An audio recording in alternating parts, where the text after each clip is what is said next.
નમસ્કાર વિદ્યાર્થી મિત્રો. વિષય નામાના મૂળ તત્વો ધોરણ 11માં નામાના મૂળ તત્વો પ્રકરણ 1 હિસાબી પદ્ધતિ અને તેના પારિભાષિક શબ્દો. હિસાબી પદ્ધતિ વિશે આપણે અગાઉ ભણ્યા અને છેલ્લે પાર્ટ 5માં 15 પારિભાષિક શબ્દો વિશે આપણે ભણી ગયા. હવે 16 નંબર આવકો.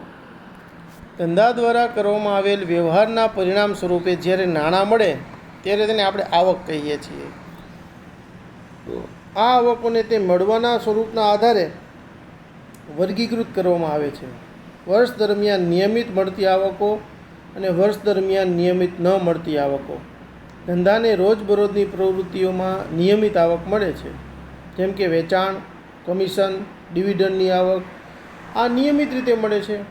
અમુક નિયમિત રીતે નથી મળતી, કેમ કે કોઈ મિલકત જૂની થાય ત્યારે તે વેચતા મળતો નફો, શેર મૂડી મેળવવામાં આવે, ડિબેન્ચર બહાર પાડવામાં આવે.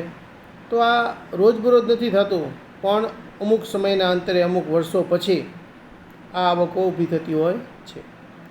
આમ આવકને બે ભાગમાં વહેંચી શકાય છે. નિયમિત આવકો જે મહેસૂલી છે અને જે આવકો નિયમિત નથી, અનિયમિત છે, તે મૂડી આવક ગણાય છે. હવે મૂડી આવકો, કેપિટલ રિસિપ્ટ્સ. આ પ્રકારની આવકો નિયમિત રીતે નથી મળતી. આ આવકોની આવક મિલકતના વેચાણમાંથી ડિબેન્ચર બહાર પાડતા મળે છે. મિલકતોનું વેચાણ મિત્રો કંઈ રોજબરોજ નથી થતું, વારંવાર નથી થતું. ડિબેન્ચર પણ વારંવાર બહાર પાડવામાં આવતા નથી. ડિબેન્ચર એટલે એક પ્રકારનું દેવું છે. તમારા માટે કદાચ નવો શબ્દ છે. ડિબેન્ચર એટલે જ્યારે કંપનીને નાણાંની જરૂર હોય ત્યારે તે આંતરિક સ્ત્રોતમાંથી કે બાહ્ય સ્ત્રોતમાંથી નાણાં અન્ય કોઈ સ્વરૂપે લેવા ન માગે, લોન સ્વરૂપે મળે તેમ ન હોય, અનુકૂળ સંજોગો ન હોય, ત્યારે લાંબા ગાળા માટે કે ટૂંકા ગાળા માટે ડિબેન્ચરો બહાર પાડે છે અને એ ડિબેન્ચરો દ્વારા આવક ઊભી કરે છે. બદલામાં ડિબેન્ચર હોલ્ડરને નિશ્ચિત વ્યાજ ચૂકવે છે. આ પ્રકારની આવકો વારંવાર ઊભી ન થતી હોવાથી તેને મૂડી આવક ગણાય છે. મહેસૂલી આપણે અગાઉ ભણી ગયા. રોજબરોજ ધંધામાં આવક જાવકનો પ્રવાહ સતત ચાલતો જ હોય છે. આવકો જે તે વર્ષમાં કમાયેલ નફા અથવા તો થયેલ નુકસાનના અંગે જાણકારી મળે છે. આ પ્રકારની આવકમાં વેચાણની આવક, કમિશનની આવક, વટાવની આવક, ભાડાની આવક વગેરેનો સમાવેશ કરવામાં આવે છે. આ પ્રકારની આવક વારંવાર ઊભી થતી હોય છે, તેથી તેને મહેસૂલી આવક કહેવાય છે. હવે આવક સામે જાવક અને ચૂકવણીઓ. જે રીતે મિત્રો આવક હોય છે એ રીતે જાવક પણ હોય છે. ધંધા દ્વારા કરવામાં આવેલ વ્યવહારોના પરિણામ સ્વરૂપે જ્યારે નાણાં ચૂકવવામાં આવે ત્યારે તેને જાવક તરીકે ઓળખવામાં આવે છે. આ ખર્ચાઓને તે ચૂકવવાના સ્વરૂપના આધારે વર્ગીકૃત કરવામાં આવે છે. વર્ષ દરમિયાન ચૂકવાતી નિયમિત જાવકો અને વર્ષ દરમિયાન નિયમિત ન ચૂકવાતી જાવકો. દાખલા તરીકે ધંધો ભાડાના મકાનમાં કરવામાં આવે છે અને દર મહિને નિયમિત ભાડું ચૂકવવામાં આવે છે. આ જાવક નિયમિત છે. આખા વર્ષ દરમિયાન ચૂકવવામાં આવે. ધારો કે ધંધામાં યંત્ર ખરીદવામાં આવે, આ ખર્ચ નિયમિત પ્રકારનો નથી, તો તે સ્વાભાવિક છે કે આ ખર્ચ અનિયમિત છે. એટલે આવકની જેમ મૂડી ખર્ચા અને મહેસૂલી ખર્ચા. મૂડી ખર્ચા કોને કહેવાય? તો જે નિયમિત રીતે નથી થતા. મિલકતો ખરીદતી વખતે થાય તેને મૂડી ખર્ચ કહેવાય. યંત્રની ખરીદી, મિલકતો વારંવાર નથી ખરીદાતી, લાંબા ગાળા માટે ખરીદવામાં આવતી હોય છે. ડિબેન્ચરના નાણાં પરત કરવામાં આવે તો જ્યારે મળે ત્યારે મૂડી આવક અને જ્યારે પરત કરીએ ત્યારે મૂડી ખર્ચ ગણાય છે. મહેસૂલી ખર્ચા, જેને રેવન્યુ કહેવાય છે. મૂડી પણ કહેવાય, મૂડીને કેપિટલ પણ કહેવાય, અને મહેસૂલી ખર્ચા છે ને રેવન્યુ કહેવાય છે. આ પ્રકારના ખર્ચાનો પ્રવાહ સતત રહેવા પામે છે. નફા નુકસાનની ગણતરી માટે તેનો ઉપયોગ થતો હોય છે, જેમ કે પગાર, મજૂરી, ટેલિફોન ખર્ચ, જાહેરાત ખર્ચ, અનેક પ્રકારના ખર્ચાઓ. અગાઉ વાત કરી ગયા પ્રસારિત મહેસૂલી ખર્ચા, જેની આપણે અગાઉ વાત કરી ચૂક્યા છીએ. અવાસ્તવિક મિલકત ગણવામાં આવે છે, કારણ કે તે મિલકત નથી, પણ અવાસ્તવિક એટલા માટે કે તે લાંબા ગાળા માટે છે. ખર્ચ, જે ખર્ચેલ રકમનો લાભ જે તે હિસાબી વર્ષને મળવાનો હોય તેને ખર્ચ કહેવાય. હિસાબી વર્ષ 12 મહિનાનું હોય, આપણે ભણ્યા. આ ખર્ચને મહેસૂલી ખર્ચ કહેવામાં આવે છે, જેમ કે પગાર, મજૂરી, દલાલી, કમિશન, વટાવ, ઘસારો વગેરે. ઉપજ માલ કે સેવાનું ગ્રાહકને અનુક્રમે વેચાણ કરવામાં અથવા પૂરી પાડવામાં આવે ત્યારે ધંધાને ઉપજ થઈ ગણાય. ઉધાર વેચાણ કરવામાં આવેલ હોય અને રકમ મળવાની બાકી હોય તેને પણ ઉપજ કહેવામાં આવે છે. ઉપરાંત અન્ય આવકો જેમ કે વ્યાજ, ભાડું, કમિશન, ડિવિડન્ડ જે તે વર્ષના મળ્યા હોય અથવા જે તે વર્ષના મળવાના બાકી હોય તો તે પણ ઉપજ ગણાય છે. નફો ધંધો શા માટે કરવામાં આવે છે? આપણે ભણ્યા કે ધંધાની પ્રવૃત્તિ દ્વારા છેવટનો હેતુ નફો મેળવવાનો હોય છે. વર્ષ દરમિયાનની નિયમિત આવકો જેને મહેસૂલી ઉપજ આવક તરીકે ઓળખીએ છીએ, એ આવકોમાંથી નિયમિત જાવકો જેને મહેસૂલી જાવક ખર્ચ કહીએ છીએ બાદ કરતાં જે વધે તેને નફો કહેવાય. ધંધાની રોજબરોજની આવકો અને જાવકો પરનો વધારો એ નફો છે.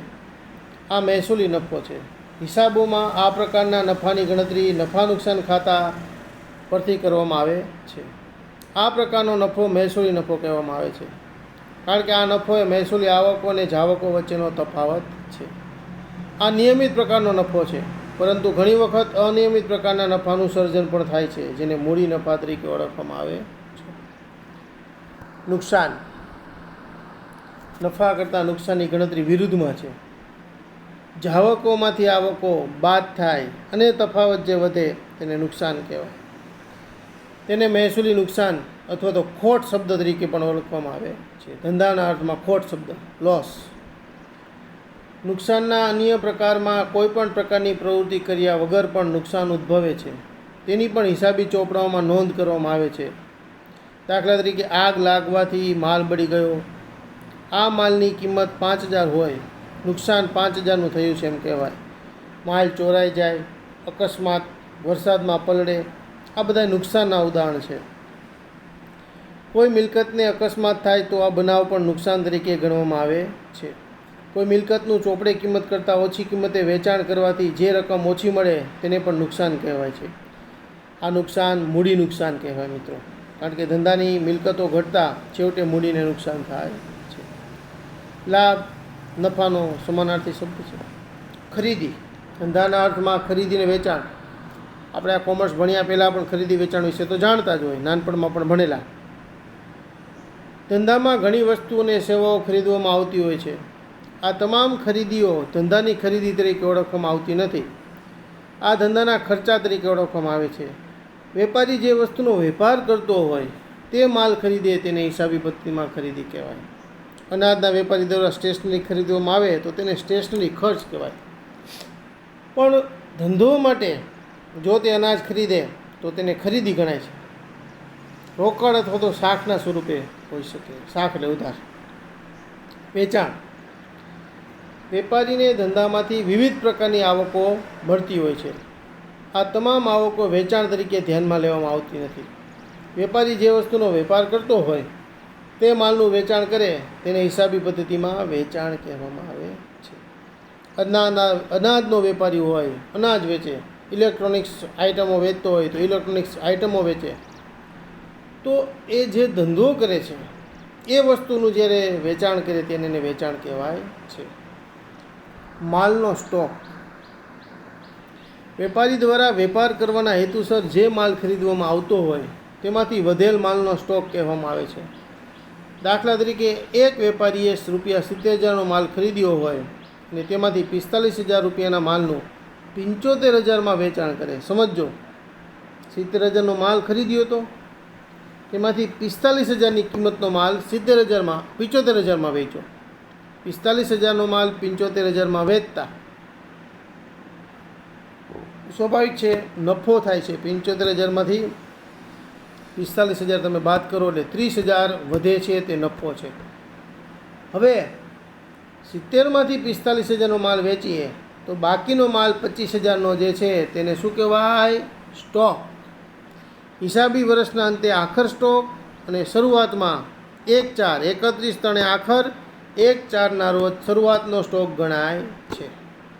ટૂંકમાં સ્ટોક એટલે ખરીદેલ માલ પૈકી વધેલો માલ. દેવાદારો, જેને ડેટર્સ ઇંગ્લિશમાં કહેવાય છે, વેપારી દ્વારા પોતાના ગ્રાહકોને ઉધાર એટલે કે શાક પર માલનું વેચાણ કરવામાં આવે ત્યારે ગ્રાહકો દેવાદાર તરીકે ઓળખાય છે. ગ્રાહકોને જેટલા રૂપિયાના માલનું ઉધાર વેચાણ કરેલું હોય તેટલી રકમ તે ધંધાનો દેવાદાર બને છે. અને દેવાદારો એ ધંધાની કેવી મિલકત છે? ચાલો વિકલ્પ એક એમાં પણ પૂછાઈ શકે. દેવાદારો ક્યારે ઉદ્ભવે? જ્યારે ધંધાનો માલિક ગ્રાહકોને ઉધાર વેચાણ કરે ત્યારે. લેણી હુંડી. હુંડી શબ્દ આપણે બધા ભણેલા છીએ, સમજેલા છીએ, ચર્ચા કરી. હુંડી, લેણી હુંડી એક લેખિત દસ્તાવેજ છે જેમાં બે પક્ષકારો હોય છે, હુંડી લખનાર અને હુંડી સ્વીકારનાર. જેમાં હુંડી લખનાર ભવિષ્યની નિર્ધારિત તારીખે ચોક્કસ રકમ મેળવવાનો અધિકાર ધારણ કરે છે. મિત્રો, લખનાર, હુંડી લખનાર ભવિષ્યની નિર્ધારિત તારીખે ચોક્કસ રકમ મેળવવાનો અધિકાર ધરાવે છે, એટલે યાદ રાખજો. એટલે તેનું લેણું બને છે. હુંડી લખનાર માટે હુંડી લેણી હુંડી ગણાય. આ લેખિત દસ્તાવેજમાં હુંડી સ્વીકારનાર નિર્ધારિત સમયે નિર્ધારિત રકમ હુંડી લખનારને ચૂકવશે તેવી લેખિતમાં જવાબદારી સ્વીકારે છે. લેણી હુંડીમાં હુંડી લખનારને પાક્યા તારીખે હુંડીમાં લખેલ રકમ હુંડી સ્વીકારનાર ચૂકવે છે. સામાન્ય રીતે લેણી હુંડી દેવાદારોમાંથી ઉદ્ભવે છે. સગવડી હુંડીઓ પણ વ્યવહારમાં પ્રચલિત છે. આ અંગેની વધુ ચર્ચા આપણે આગળ હજી કરવાની બાકી છે, કરીશું. લેણો. વેપારીઓ દ્વારા ધંધામાં વ્યવહારોના કારણે અન્ય વ્યક્તિ કે વ્યક્તિઓ પાસે કોઈ રકમ ભવિષ્યમાં મેળવવાની બાકી હોય તો તેને લેણા તરીકે ઓળખાય છે. દેવાદારો અને લેણી હુંડીની રકમનો લેણામાં સમાવેશ થાય છે. અન્ય રીતે જો આવક મેળવવાની બાકી હોય, મળવાનું કમિશન, ભાડું, વ્યાજ, અગાઉથી ચૂકવેલ ખર્ચા, આ બધાનો સમાવેશ લેણામાં થાય છે. કારણ કે આપણે સામેવાળાને અગાઉથી રકમ ચૂકવેલી છે અથવા તો આપણે એની પાસેથી લેવાની છે, હજી મળી નથી. આ લેણું એ ચાલુ મિલકત છે. લેણા લાંબા ગાળાના પણ હોઈ શકે છે, જેમાં લોન, ધિરાણ વગેરે પણ હોય. લેણું, જેના પ્રકારો આપણે જોઈએ: દેવાદારો, લેણી હુંડી, મળવાની બાકી આવકો અને અગાઉથી ચૂકવેલા ખર્ચા. આ ચારેય વસ્તુ ઘણી વખત માત્ર લેણા શબ્દ દ્વારા જ દર્શાવાતી હોય છે. લેણદારો. જેમ વેપારી ઉધાર માલનું વેચાણ કરે છે તેમ ઉધાર માલની ખરીદી પણ કરે છે. આપણે કોઈને ઉધાર વેચીએ તો એ આપણો દેવાદાર, પણ આપણે કોઈ પાસેથી ઉધાર ખરીદીએ તો આપણો શું બને? તે લેણદારો. કારણ કે એ આપણી પાસેથી નાણાં માગે છે. વેપારી પાસેથી જેટલા રૂપિયાના માલની ઉધાર ખરીદી કરેલો હોય તેટલી રકમ માટે તે વ્યક્તિ ધંધાનો લેણદાર બને છે. લેણદારોને ચાલુ જવાબદારી તરીકે ગણવામાં આવે છે. દેવી હુંડી. દેવી હુંડી એક લેખિત દસ્તાવેજ છે જેમાં બે પક્ષકારો હોય છે, હુંડી લખનાર અને હુંડી સ્વીકારનાર. જેમાં હુંડી સ્વીકારનાર ભવિષ્યની નિર્ધારિત તારીખે ચોક્કસ રકમ ચૂકવવાની જવાબદારી સ્વીકારે છે. આપણે અગાઉ લેણી હુંડીમાં જોયું. સ્વીકારનાર માટે તે દેવી હુંડી દેવું બને છે. લેખિત દસ્તાવેજમાં હુંડી સ્વીકારનાર નિર્ધારિત સમયે નિર્ધારિત રકમ લખનારને ચૂકવશે તેવી લેખિત જવાબદારી આપે છે. અને હુંડી સ્વીકારનાર પાક્યા તારીખે લખેલ રકમ હુંડી લખનારને ચૂકવી આપે છે. આમ સામાન્ય રીતે દેવી હુંડી લેણદારોમાંથી ઉદ્ભવે છે. દેવું. વેપારી દ્વારા ધંધાના વ્યવહારોના કારણે અન્ય વ્યક્તિ કે વ્યક્તિઓને કોઈ રકમ ભવિષ્યમાં ચૂકવવાની હોય ત્યારે તેનું દેવું બને. જેમ લેણું હતું તેમ લેણદારો અને દેવી હુંડીની રકમનો સમાવેશ અહીંયા થાય છે. ચૂકવવાનો બાકી પગાર, મજૂરી, કોઈ ખર્ચ, કોઈ અગાઉથી મળેલી આવક, આ બધાનો સમાવેશ દેવામાં થાય છે. અને આ ચાલુ જવાબદારી ગણાય છે, લાંબા ગાળાની જવાબદારી ગણાય છે. તો દેવામાં ચાર બાબતો આવે છે: લેણદારો, દેવી હુંડી, ચૂકવવાના બાકી ખર્ચા અને અગાઉથી મળેલ આવકો. તો આટલા શબ્દો જે છે મિત્રો બધા વ્યવસ્થિત ફરી વખત સમજી લેજો, એક વખત વાંચી લેજો અને લેસનમાં લખી મને લેસન મોકલજો. ઓકે.